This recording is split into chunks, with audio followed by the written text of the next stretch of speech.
네, 오늘 말씀은 요한일서 4장 1절에서 6절 말씀입니다. 사랑하는 자들아, 영을 다 믿지 말고 오직 영들이 하나님께 속하였나 분별하라. 많은 거짓 선지자가 세상에 나왔습니다. 이로써 너희가 하나님의 영을 알지니 곧 예수 그리스도께서 육체로 오신 것을 시인하는 영마다 하나님께 속한 것이요 예수를 시인하지 아니하는 영마다 하나님께 속한 것이 아니니 이것이 곧 적그리스도의 영이니라. 오리라 한 말을 너희가 들었거니와 지금 벌써 세상에 있느니라. 자녀들아, 너희는 하나님께 속하였고 또 그들을 이기었나니 이는 너희 안에 계시니가 세상에 있는 자보다 크심이라. 그들은 세상에 속한 고로 세상에 속한 말을 하매 세상이 그들의 말을 듣느니라. 우리는 하나님께 속하였으니 하나님을 아는 자는 우리의 말을 듣고 하나님께 속하지 아니한 자는 우리의 말을 듣지 아니하나니 진리의 영과 미혹의 영을 이로써 아느니라. 아멘. 네, 오늘 이 말씀을 가지고 분별과 들음이라는 제목으로 말씀을 나누고자 합니다. 오래전 제가 아주 어릴 때 아마도 초등학교 1, 2학년 정도 나이 때 저는 어머니와 이모님들의 손에 이끌려서 하늘산 기도원이라는 곳에 간 적이 있습니다. 하늘산 기도원은 경기도 가평에 있는 기도원인데 70년대, 80년대에 아주 유명한 부흥 집회가 있던 기도원입니다. 그 기도원이 그때 얼마나 유명했던지 당시에 교회는 여의도 순복음교회, 기도원은 하늘산 기도원 이런 말이 나돌 정도였습니다. 이천석 목사님이라는 분이 거기서 집회를 인도하셨는데 말씀도 말씀이지만 치유와 기적들이 많이 일어났습니다. 차범근 선수와 고은하 배우가 병고침을 받고 은혜를 받은 것으로 많이 알려졌습니다. 그래서 아마 그때 엑스플로 74 이후 신앙생활이 뜨거웠던 서울 이모님들이 부산에 있던 저희 어머니까지 불러 그 집회에 참석했던 것입니다. 저도 어머니를 따라 거기에 갔는데 그때 거기서 저는 참 신기한 광경을 보게 되었습니다. 집회가 끝나고 휴식 시간에 많은 참석자들이 강단 앞에 줄을 서서 그 이천석 목사님께 자기가 받은 방언 은사가 진짜인지 확인받는 것입니다. 목사님이 방언하는 사람의 머리에 손을 얹고 방언을 한번 해보라고 하고 그래서 그 사람이 방언을 하면 들어보고 맞다 아니다 말씀을 해주는 것입니다. 한 사람당 약 10초 정도밖에 걸리지 않았습니다. 맞다고 한 사람은 할렐루야 하고 내려오고 아니다 한 사람은 그만 무안해져서 부끄럽게 내려왔습니다. 저는 조금 떨어진 곳에서 읽다가만 이천석 목사님 그 정기 만화책을 손에 들고 그 광경을 신기하게 바라보았습니다.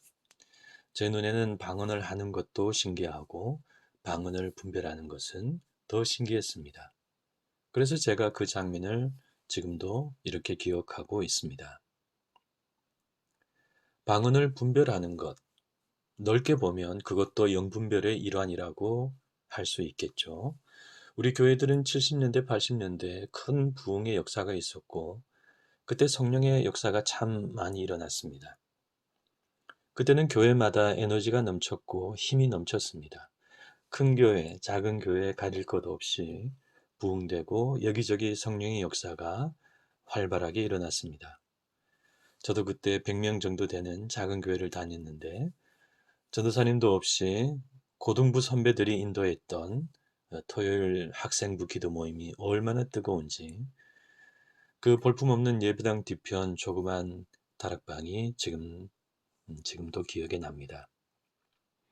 아무튼 당시 성령의 역사가 그렇게 활발하게 일어나니까 영분별의 필요성도 생기고 그래서 제가 그 기도원에서 그 광경을 보게 되었던 것 같습니다.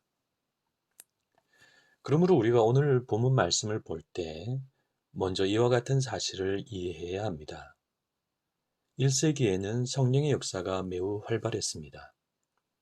오순절 성령 강림 이후 예루살렘 교회가 생기고 사도 바울의 선교가 시작되고 교회는 크게 부흥하고 성장했습니다. 그리고 그런 부흥과 성령의 역사가 사도 요한의 교회에도 동일하게 일어났습니다. 그런데 우리가 자주 경험하고 아는 바와 같이 성령의 역사는 언제나 사탄과 악한 영의 모방을 받게 됩니다. 사탄과 악한 영들은 참된 성령의 역사를 모방하고 이용하고 속이는 경우가 많습니다. 왜 그렇습니까? 본래 그 존재들은 늘 그렇게 하는 거짓된 존재들이기 때문입니다. 그래서 지금 이 사도 요한의 공동체 속에 그 악한 영들이 역사하여 거짓된 가르침을 퍼뜨리고 신자들을 선동하고 그 가르침이 마치 참된 가르침이고 성령의 역사인 양 속였던 것입니다. 말씀드린 바와 같이 그들은 신성을 가지신 예수 그리스도를 말했습니다. 신성을 가지신 예수 그리스도만이 진리이고 인성을 가지신 예수는 진리가 아니라고 했습니다. 이 땅에 있었던 예수는 인간 예수이고 예수의 환상에 불과하다고 말했습니다. 그리고 그들은 이 가르침이 성령의 음성과 특별한 계시와 감동으로부터 왔다고 주장했습니다. 그러므로 이런 배경 속에서 지금 사도 요한이 공동체에 남아있는 신자들에게 이렇게 말씀하는 것입니다. 사랑하는 자들아, 영을 다 믿지 말고 오직 영들이 하나님께 속하였나 분별하라. 지금까지 사도 요한은 공동체를 깨고 나간 자들에 대해 많은 경계의 말씀을 했습니다. 그리고 오늘 본문에서 그들에 대한 마지막 최종적인 말씀을 하고 있습니다. 사랑하는 자들아, 영을 다 믿지 말고 오직 영들이 하나님께 속하였나 분별하라. 네, 이 말씀을 짧게 줄이면 영들을 분별하라이고 더 짧게 줄이면 영분별이 됩니다. 그리고 이렇게 영분별이라고 하니까 어떤 아주 어렵고 신비한 일이라는 느낌이 듭니다.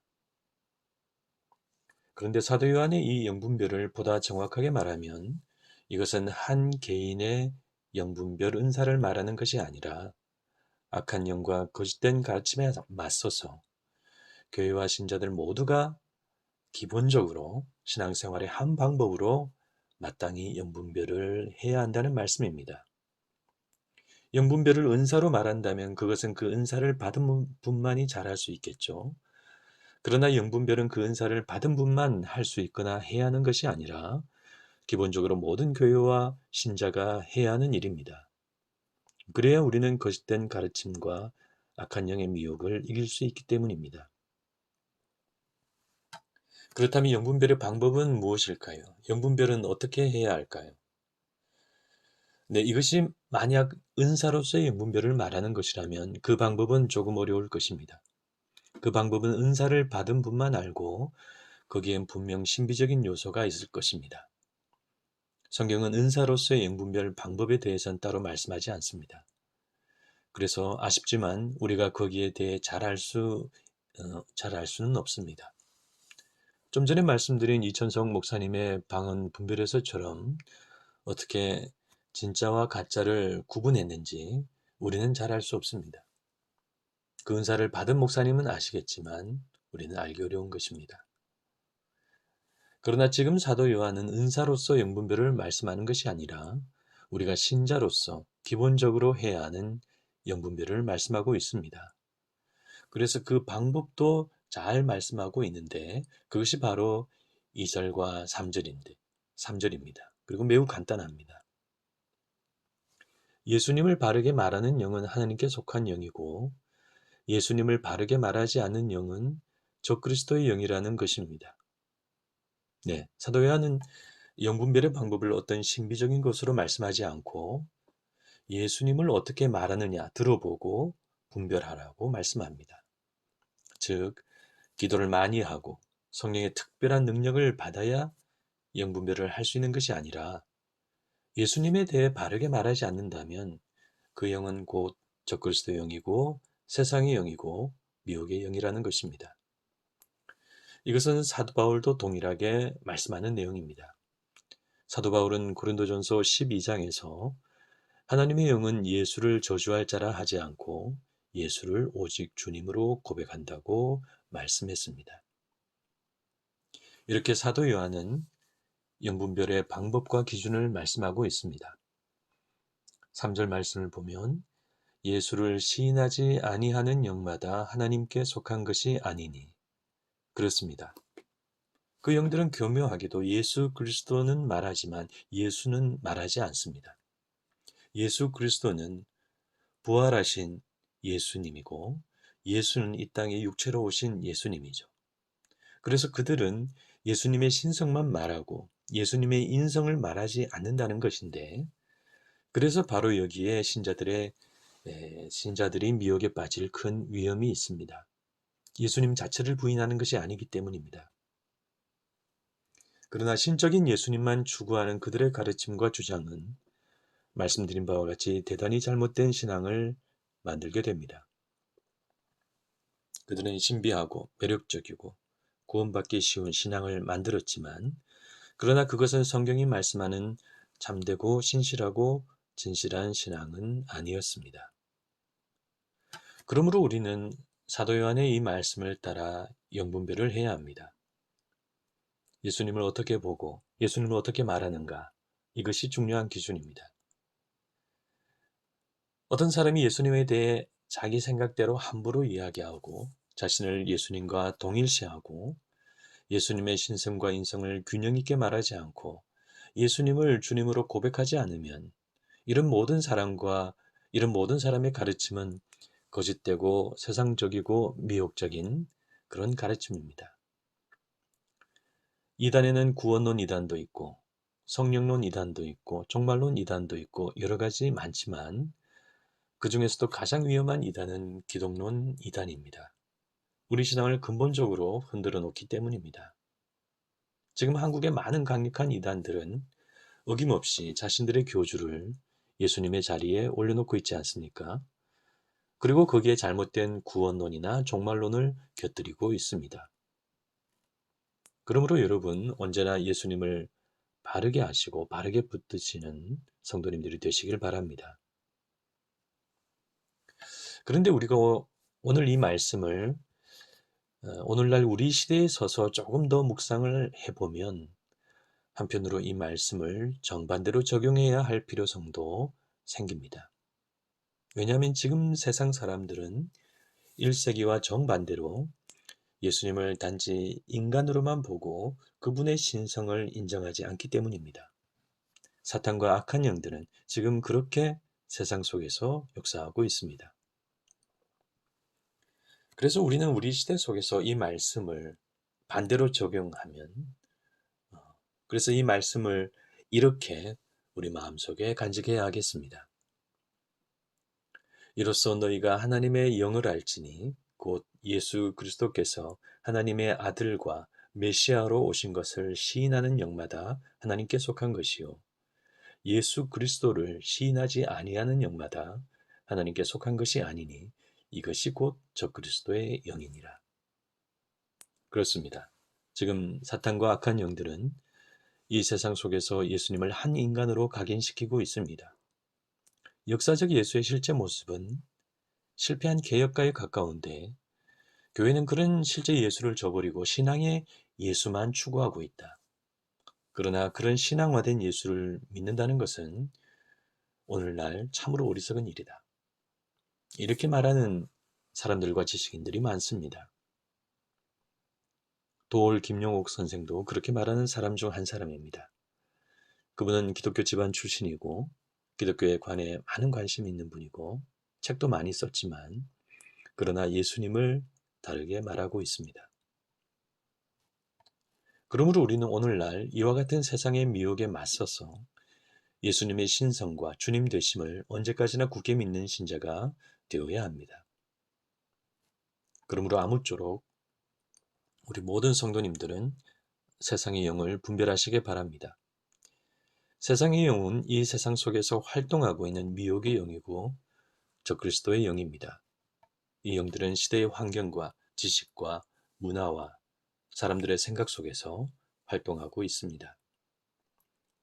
그래서 삶이 바쁘고 어려우면 그곳으로 예수를 믿지 못하게 합니다. 살기도 어렵고 바쁜데 어떻게 교회 나가고 예수를 믿나?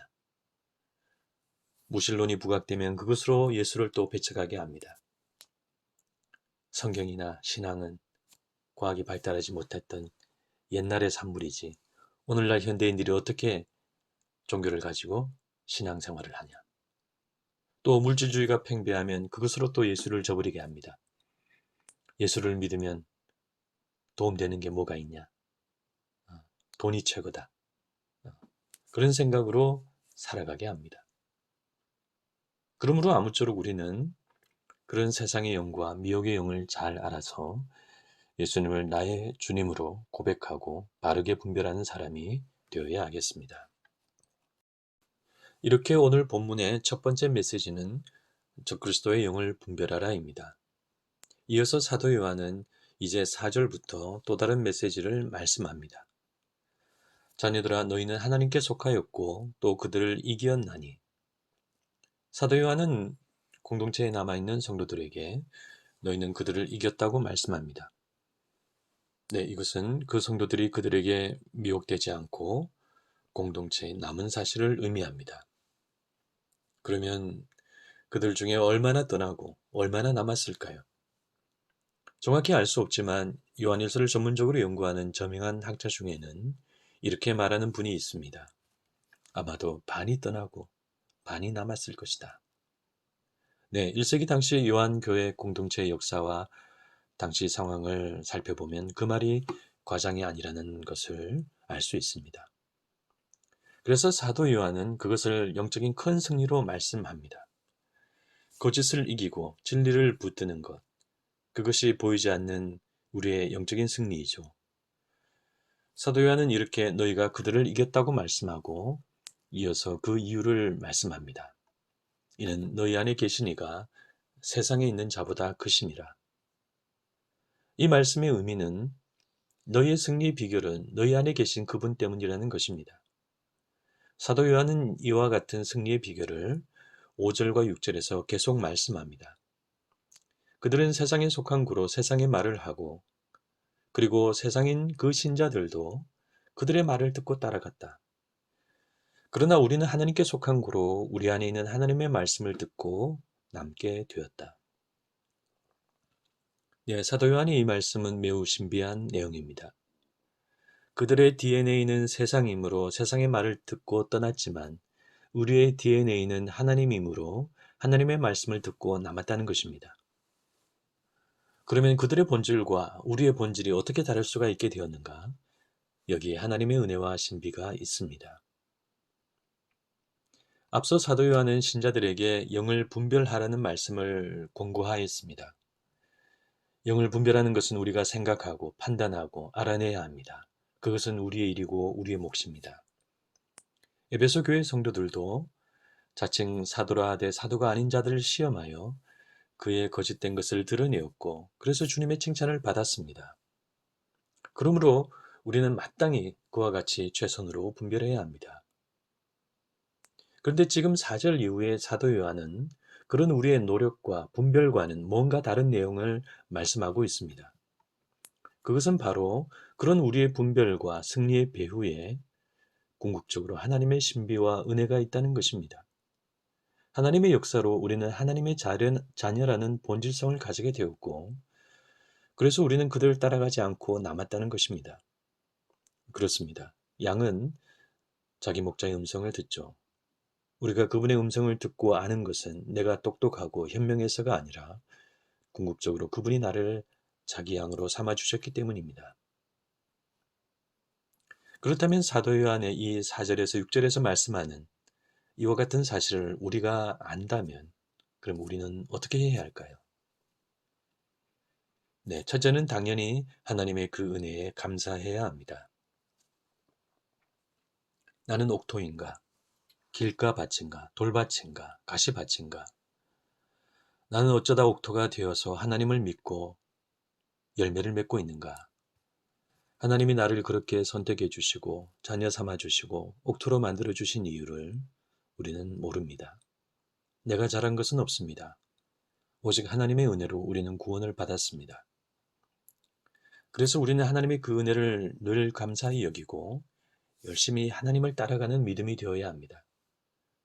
그분의 은혜에 정말 감사하는 사람은 그분을 열심히 따라가겠죠. 그분의 은혜가 별로 감사하게 느껴지지 않는 사람은 그분은 열심히 따라가지 않을 것입니다. 그러나 우리가 그 사랑과 은혜를 어찌 잊을 수 있을까요? 세상에서 이리저리 굴러다니는 돌멩이와 같은 우리를 하나님은 값진 보석처럼 보시고 나를 따라오라 말씀하셨습니다. 두 번째로 4절에서 6절 말씀의 이 사실은 우리에게 한 가지 중요한 기도 제목을 가르쳐 줍니다. 사람은 자신의 마음을 자신도 모릅니다. 나의 본질과 DNA를 나 자신도 모르게 가지고 있습니다. 내가 왜 이것을 좋아하고 왜 저것을 싫어하는지, 내가 왜 이것을 선택하고 저것을 선택하지 않는지, 내가 왜 이 길을 걸어가고 왜 저 길을 걸어가지 않는지, 우리는 우리의 성장과 많은 경험과 지식과 환경들을 통해서 나도 모르게 만들어진 나를 가지게 됩니다. 내가 의도하고 컨트롤할 수 있는 부분도 있지만 그렇지 못한 부분이 더 많습니다. 그래서 공동체를 떠난 사람들은 그들의 말이 그들의 마음에 들었기 때문에 그들을 따라간 것입니다. 신적인 예수를 추구하라는 그 가르침과 신앙이 어쩐지 그들의 마음에 들었기 때문입니다. 부하려 하는 마음을 가진 사람이 시험과 올무와 여러 가지 어리석고 해로운 정력에 떨어지는 것과 같습니다. 사기꾼에 잘 속는 사람이 이미 그런 말에 귀 기울이고 있는 마음을 가진 것과 같습니다. 그러므로 우리는 내 안의 속사람을 위해 늘 기도해야 합니다. 하나님의 음성을 듣는 사람이 될 수 있도록, 예수님을 믿는 사람이 될 수 있도록, 세상을 바라보지 않는 사람이 될 수 있도록. 여기서 말하는 세상은 일반 세상이 아니라 사탄이 지배하고 하나님을 대적하는 인간 세상을 가리키는 영적인 의미입니다. 그래서 우리는 세상의 소금과 빛이 되고 세상 속에서 편견을 가지지 않고 잘 살아야 하지만 그러나 그와 같은 악한 영적인 세상에서는 벗어나야 합니다. 여러분, 이 마지막 때에 비록 보이지 않지만 영적인 큰 구분이 일어나고 있습니다. 양은 양이 되고 염소는 염소가 됩니다. 누구는 하나님의 자녀가 되고 누구는 마귀의 자녀가 됩니다. 또 누구는 알곡이 되고 누구는 가라지가 됩니다. 하나님이 허락하신 나의 인생과 시간 속에서 우리는 그렇게 만들어지고 굳어져 갑니다. 그래서 하나님의 심판은 공의롭습니다. 그러므로 우리는 우리 자신을 위해 늘 깊이 기도해야 합니다. 하나님 앞에 달라고 하는 기도를 많이 하기보다는 하나님께서 내 안에 선한 영을 창조하시고 참과 진리를 좋아하게 하시고 사랑하는 사람이 되게 하시고 반면에 야비하고 추하고 악하고 거짓되고 불의한 것은 우리 안에 영적인 본질적인 거부 반응이 생기도록 그렇게 우리는 우리 자신을 위해 늘 겸손히 기도하는 사람이 되어야 하겠습니다. 말씀을 맺고자 합니다. 한편으론 분별하면서, 한편으론 들으면서, 한편으론 감사하면서, 한편으론 기도하면서 우리는 살아가야 하겠습니다. 은혜로우신 하나님은 그런 사람을 끝까지 지키시고 우리 인생의 모든 길과 영적인 길을 인도하실 줄 믿습니다. 그런 하나님의 은혜가 언제나 우리 드레핀 믿음찬 교회 성도님들과 함께 하시길 간절히 기도드립니다.